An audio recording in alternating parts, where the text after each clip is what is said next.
When Jasmine Crockett, a U.S. Congresswoman, walks into a luxury store in Dallas dressed casually after a long community meeting, she is misjudged by a young mall security guard and publicly escorted out, profiled for her appearance and background.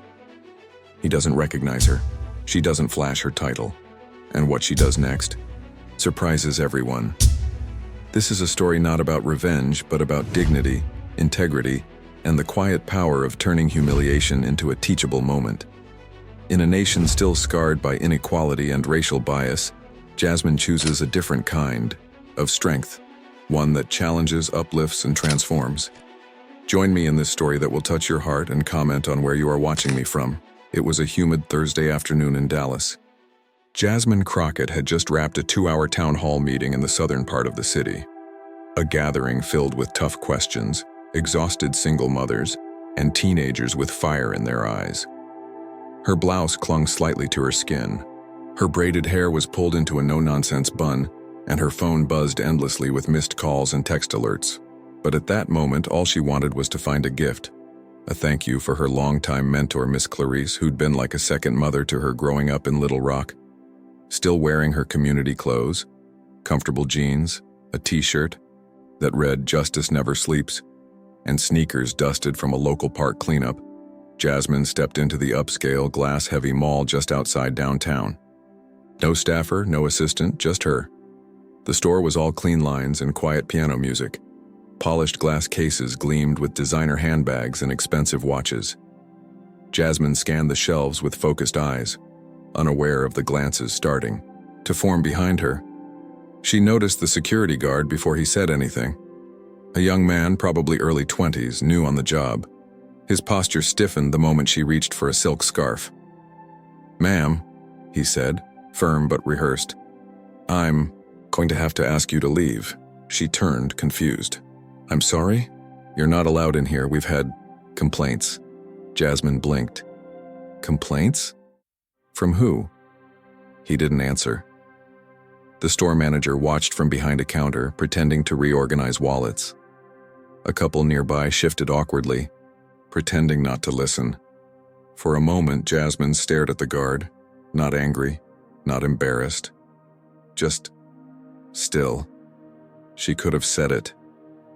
Could have pulled out her congressional badge, called the store's corporate office, or simply walked out with a scathing tweet that would have gone viral in minutes. But she didn't. Instead, she said, "I understand," then turned to leave. But this wasn't the end. It was just the first crack in something much bigger. Jasmine stepped out of the store with measured breaths. The sliding doors whispered closed behind her, but the weight of the moment stuck to her like heat. Not because of the insult itself, she'd faced worse, but because that young security guard had truly believed he was doing the right thing, that her presence alone, in that space, meant a problem. She paused near a bench in the center of the mall next to a water fountain where kids tossed pennies with hopeful wishes. She sat, pulled out her phone, and stared at the dark screen. Not recording, not tweeting, just thinking. Inside the store, Marcus, the young security guard, watched her through the glass. Something didn't sit right. She hadn't yelled. She hadn't made a scene. She hadn't said, "Do you know who I am?" That shook him more than any outburst could have. An older janitor, Mr. Reggie, had watched the whole thing while mopping near the food court. He walked by Marcus, pausing just long enough to say, "You might have put your foot in it, son." Marcus frowned. She was acting suspicious. Was she? Or did she just look like someone you weren't expecting to see in a place like that? Inside his chest, Marcus felt something tighten. He'd grown up hearing the talk, what to watch for, who to question, how to keep the peace. But no one had ever talked about what it meant to misjudge someone, or what it cost. Meanwhile, Jasmine finally called someone, not the press, not her team, but Miss Clarice. Her voice answered, raspy and warm. "Baby, you sound heavy." "I just had a moment," Jasmine said softly. "The kind that reminds you you're never really just yourself in some places. You're what they expect you to be. And if you don't fit, you walk out proud," Miss Clarice said, "and you figure out how to walk back in different, but not smaller, Jasmine wiped at her eye. I didn't even say who I was. That's 'cause you know who you are. That night, the mall incident hadn't made it to social media, but by morning it would, and not by Jasmine's hands. The next morning, Jasmine's phone buzzed before sunrise. Her assistant, Lena, had sent a link with the subject. You need to see this. It was a shaky, zoomed-in cell phone video taken by a teenage girl in the store, one of those accidental bystanders who never quite miss anything. The caption read, "She just walked away. No yelling, no name drop. And that's a congresswoman. Y'all did her dirty." In less than 12 hours, it had over 200,000 views on X. The comments were on fire. This is how they treat black women, even when they're in power. She didn't clap back. That's real strength. They don't know what grace looks like when it walks in wearing sneakers. Jasmine sat on the edge of her bed, sunlight just beginning to creep across her curtains.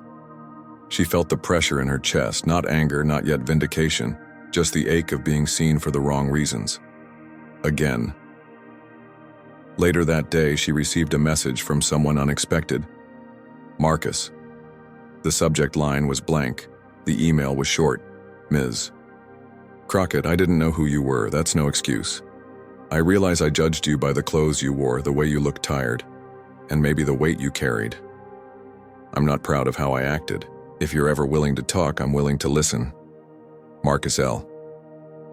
Security. Westdale Galleria. Jasmine stared at the message for a long time. She didn't owe him anything, but something about the humility in his words tugged at her. She replied, with just one sentence, "Come meet me at the community center Friday. 5 p.m. We're hosting a town hall. You'll hear a lot more stories like mine." It wasn't a call out. It was an invitation. That Friday, Marcus showed up. He sat quietly in the back, head lowered, hoodie up. Jasmine didn't mention him from the stage, but when she spoke about what it feels like to carry the burden of perception, their eyes met across the room, and he understood. This wasn't about power. It was about presence. The community center was full that night, folding chairs packed. In tight rows, a mix of high school students, grandparents, activists, small business owners. Jasmine stood at the front, no podium, just her voice in a circle of people who had stories, pain, and hope of their own. Marcus sat in the back, next to a woman who handed him a paper plate of barbecue and coleslaw. He nodded politely, unsure what to do with his hands, his thoughts, his guilt. Jasmine began. "Sometimes," she said, "you walk into a place and feel like you don't belong, not because you've done something wrong, but because the space was never built for you. I've been that girl more times than I can count." The room was still. I was raised by women who knew how to carry themselves like queens even when the world saw maids. I became a lawyer because I wanted to fight back, with words, with truth. I ran for office not to be important, but so that young girls like me would know they already are. Applause stirred gently, not loud, just honest. Marcus shifted in his seat. The words were hitting harder than he expected. Later, during the breakout discussions, Jasmine sat at a folding table with 5 teens, 2 in hoodies, one wearing a hijab, another with rainbow pins on her backpack. Marcus approached quietly, lingered nearby. She looked up. "Hey," she said. "You came." He nodded. "I wanted to hear what I never asked to understand." Jasmine gestured to the empty chair beside her. "Then sit. You've got a front row seat." He sat down, eyes lowered. The girl across the table, about 16, looked him straight in the face. "You the security guy?" Marcus paused. "Yeah. You messed up." "I did. But you're here." "I am." Jasmine watched them. The tension didn't dissolve, but it shifted. Something softer entered the space. Not forgiveness yet, but curiosity. A beginning. And in that moment, the real lesson emerged. Accountability doesn't start with punishment. It starts with presence. And the courage to stay in the room when it's uncomfortable. 2 weeks later, Jasmine received a call from the Westdale Galleria's management. They'd seen the video. They'd seen her speech. And now, the mall's PR team wanted a meeting. Half apology, half damage control. She agreed to meet, but only on one condition. I'm not coming alone. So on a crisp Monday morning, Jasmine walked into the same mall again, this time with Marcus at her side. The meeting took place in a polished conference room above the food court. Glass walls, executive suits, nervous smiles. We deeply regret the misunderstanding, the mall director began, flipping through a prepared statement. It doesn't reflect our values. Jasmine didn't flinch. It does reflect something, though, something real, and if we don't face it, it keeps repeating itself. The room went quiet. Marcus cleared his throat. With respect, it wasn't a misunderstanding. I misjudged her. I've probably misjudged others. In this place, it trains us to look for problems, not for people. There it was, raw, uncomfortable truth. Jasmine let it land. I don't want a press release, she said. I want commitment. You want this mall to be better? Start by making it safer for everyone to be seen, not just the ones dressed right. They proposed a partnership, a series of community-led bias training workshops, hosted at the mall, run by the very people who'd felt unseen. Jasmine agreed, but only if it wasn't symbolic. She wanted employees, management, vendors, and yes, guards like Marcus in the room. The first workshop was scheduled within a month, but something happened before that. A handwritten letter showed up at Jasmine's Dallas office. No return address. Inside, a short note. I was there that day. I saw you leave with grace. You didn't owe anyone that kindness, but you gave it anyway. My daughter saw it too. She asked me why the world treats women like you that way. I told her, because the world hasn't caught up yet, but people like her are helping it get there. That letter, more than the video views, more than the headlines, was what stayed with Jasmine. Not everyone in the room needs to know your name. Sometimes the point is just to show up differently and let that echo. The first workshop at the Westdale Galleria felt less like a seminar and more like a truth-telling circle. The folding chairs formed a wide ring near the central atrium. No microphones, no podiums, just people. Jasmine stood quietly, in the back at first, watching. Teenagers spoke about being followed in stores. A Latina mother shared how she'd once been told the price of a dress before she even asked.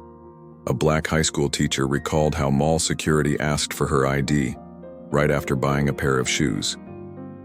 Then Marcus stood. He cleared his throat, glanced at Jasmine, then faced the circle. I used to think my job was to make sure everything was safe, he said.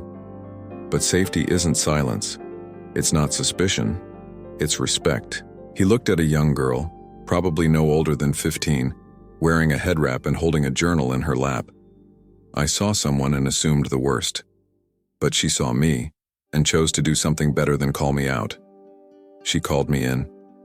There was a pause, then nods, then a slow clap that turned into something more than polite. It was real. After the workshop, Jasmine stayed behind as people lingered to thank her. But the most meaningful moment came when the store manager, the same one who'd stood silently that day, approached her. I've been thinking about that scarf, she said softly. Jasmine raised an eyebrow. I want to give it to you. Jasmine smiled gently. Keep it. Maybe the next time someone like me walks in, you'll see her a little clearer. Then she walked away. Not triumphant, not bitter, just steady, whole. And when she stepped outside into the warm Texas air, she paused to breathe. The same mall, the same doors, but something had shifted. Not everything changes with a headline, but sometimes a conversation can turn into a movement. A moment of judgment can evolve into reflection. And power, real power, shows up when you choose dignity over dominance. 2 months later, a quiet ripple had turned into something lasting. The mall now hosted monthly community listening circles, a collaboration between local leaders, youth advocates, and yes, security staff. Marcus helped lead them, not as the voice of redemption, but as someone still learning out loud. Jasmine never sought publicity for what happened. She declined interviews. She didn't share the clip. But the impact moved faster than any headline ever could. Word spread through barbershops, classrooms, dinner tables. She didn't shout, she showed up. One afternoon, Jasmine sat with Miss Clarice on a shaded porch in Little Rock, watching the sunset turn the sky into orange fire. "You handled that with class, baby," Clarice said, rocking slowly. "Didn't even have to remind them who you were," Jasmine smiled. "Sometimes who you are says more when you don't say it." She scrolled her phone briefly, paused on a video. A group of middle schoolers reenacting the mall story for a social justice project. The caption read, "We're not powerless, we're just underestimated." She put the phone away and closed, her eyes, listening to the wind move through the trees. Legacy, she realized, wasn't built on speeches or titles. It was built in the silences, in the rooms where people once looked away and now leaned in. In the moments where someone chose to respond, not with fire, but with purpose. And maybe, just maybe, the next Jasmine who walks into a store won't have to choose between dignity and presence. She'll already have both. Jasmine Crockett's story reminds us that real power isn't loud, it's principled. In a world too quick to judge, she chose patience over pride, purpose over outrage. Her strength wasn't just in knowing who she was, but in standing firm when others didn't. And through one painful misunderstanding, she sparked a quiet revolution. One rooted in presence, truth, and the courage to lead without shouting. What moment in this story moved you the most? Leave a comment, subscribe for more real stories that inspire, and share this video if it touched your heart.